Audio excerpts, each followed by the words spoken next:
طلاب من داخل الأردن ومن دول الجوار.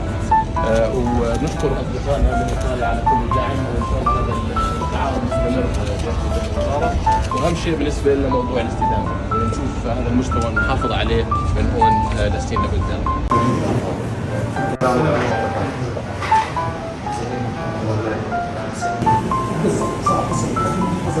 في المساء تجده طريقة بسيطة.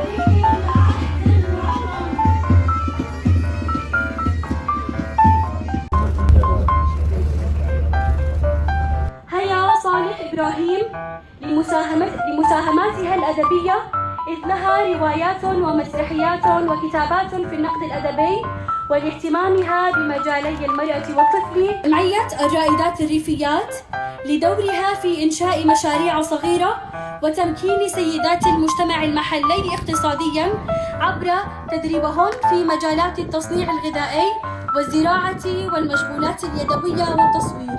تتسلم الميدالية رئيسة الجمعية دلال غازي سليمان عضيبات لتميزه في مجال تطوير التطبيقات الإلكترونية ومشاركته في مسابقات محلية وإقليمية ودولية.